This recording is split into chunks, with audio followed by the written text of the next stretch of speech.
देखिए त्रिभुज का क्षेत्रफल निकालने के लिए और सारे फार्मूले हैं, तो कैसे हमारा ओ यूज होगा वो हम आपको बता रहे हैं अभी। जैसे एक त्रिभुज का क्षेत्रफल होता है,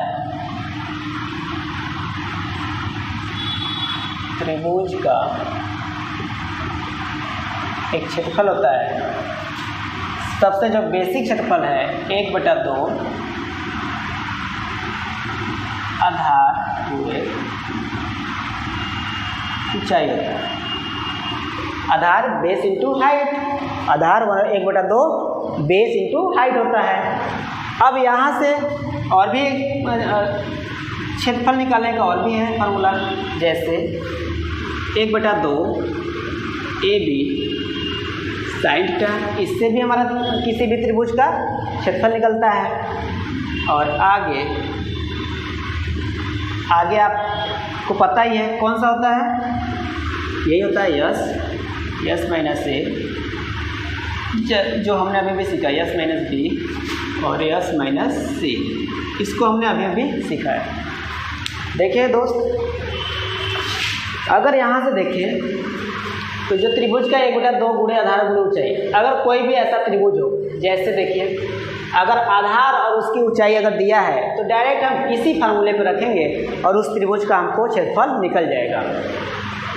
और रही बात इसका, यानी अगर कोई त्रिभुज है उसके 2 अगर साइड्स दिए हैं और 2 साइड के मध्य का कोण अगर दिया है, बीच का अगर कोण दिया है, तो इस वाले फार्मूले से हम उसका क्षेत्रफल निकालेंगे। और ये तो हीरो फार्मूला था, अभी आपको हमने पढ़ाया है, अब अभी देखें ये हीरो, ये सभी चाहे जैसा भी त्रिभुज हो वो सभी का ये क्षेत्रफल निकाल लेगा। इसको क्या कहते हैं, हीरो फार्मूला, इसी को कहते हैं हीरो सूत्र, इसको कहते हैं हीरो सूत्र। अब देखिए बात आती है इसका 1/2 इंटू आधार गुणे ऊंचाई, ये कैसे निकालते हैं। जैसे मेरा कोई त्रिभुज हो गया, मान लीजिए ये हमारा कोई त्रिभुज है, ये हमारा कोई त्रिभुज हो गया। अब अगर एक त्रिभुज है और बड़ा बनाए क्या, और बड़ा बनाते हैं ताकि आपको दिखे, जैसे ये हमारा कोई त्रिभुज हो गया और अगर इस पर इस तरीके से एकदम पैरेलल कोई अगर लंब खींचा गया है शीर्षों से, 2 भुजाओं के शीर्षों से एकदम पैरेलल अगर लंब खींचा गया है, तो ये इसकी क्या हो जाती है, यही इसका क्या हो जाता है, ऊंचाई हो जाती है, हाइट। तो ये इसकी ऊंचाई हो जाती है। और जिस भुजा पे ये लंब गिराया जाता है, ये यहाँ से यहाँ तक जिस भुजा पे लंब गिराया जाता है वो इसकी क्या हो जाती है, इसका आधार हो जाता है, आधार यानी बेस, ये इसका क्या हो जाता है, बेस हो जाता है।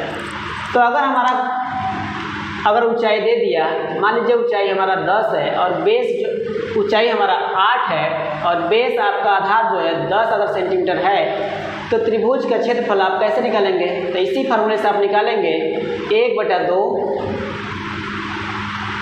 हाइट आधार 10 इंटू ऊंचाई 8, 2 चौके 8, 10 चौका 40, तो 40 ये हमारा क्या आ जाएगा, ये क्षेत्रफल आ जाएगा 40 सेंटीमीटर का स्क्वायर है हमारे त्रिभुज का, ये हमारे त्रिभुज का क्षेत्रफल आ जाएगा। मान लीजिए अगर ये त्रिभुज है, अगर इस तरीके का अगर कोई त्रिभुज है, इस तरीके से अगर कोई त्रिभुज है, अगर ये वाला शीर्ष इस पर अगर लंब डाल रहा है, इस पर क्या कर रहा है, लंब डाल रहा है, तो ये तो ऊंचाई हो जाएगा, ये आपका ऊंचाई हो जाता है और ये जो है आपका आधार हो जाता है, ये क्या हो जाएगा, आधार हो जाएगा। मतलब कोई भी त्रिभुज के कोई भी 2 भुजाओं के शीर्षों से अगर किसी तीसरे भुजाओं पर अगर लंब गिराया जा रहा है, तो जिस भुजा पर लंब गिराया जाता है वो उसका बेस हो जाता है। क्या हो जाता है दोस्त, बेस हो जाता है, और जो लंब होता है वो उसकी ऊंचाई हो जाती है। तो ऐसे अगर दिया रहेगा कि हाइट इतना है और आधार इतना है, तो आप ए वाला फार्मूले का यूज करेंगे तो हमारा जाके क्या हो जाएगा, त्रिभुज, उस त्रिभुज का क्षेत्रफल पता हो जाएगा। अब आते हैं इनकी बात करते हैं। 4/2 AB sin थीटा कब यूज करेंगे, देखिए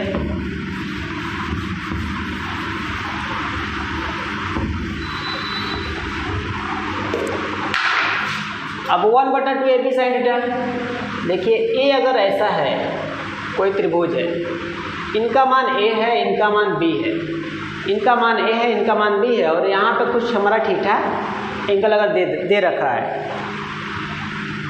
ये वाला बता रहे हैं, अगर दे रखा है तो हम इस सूत्र का उपयोग करेंगे। मान लीजिए A का वैल्यू आपका हो गया,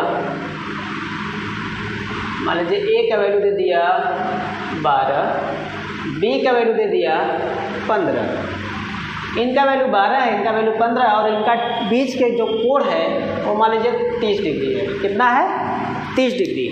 तो तब इसके लिए आप क्या करेंगे, इस वाले फार्मूले का यूज करेंगे। इस वाले फार्मूले का अगर यूज करेंगे तो देखिए क्या आ जाता है,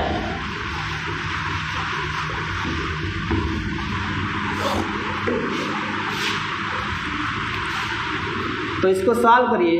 1/2, A का वैल्यू रख दीजिए 12, B का वैल्यू कितना हो गया 15, साइन थीटा है 30, साइन 30, तो 2 छके 12 यानी क्या बचा 6 गुणे 15 गुणे साइन 30 का मान कितना होता है, 1/2 होता है।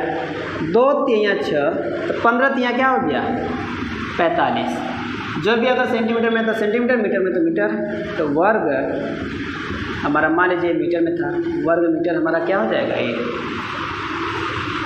वर्ग मीटर, इसका क्या हो जाएगा, ये क्षेत्रफल हो जाएगा। तो ये वाले फार्मूले आप तभी यूज करेंगे जब कोई भी त्रिभुज का हमारे दो भुजाएं दिया रहेगा और उनके बीच में कोई ना कोई कोण दिया रहेगा, तभी हम ये फार्मूले का यूज करेंगे, जिससे आप आसानी से उस त्रिभुज का क्षेत्रफल निकाल सकते हैं।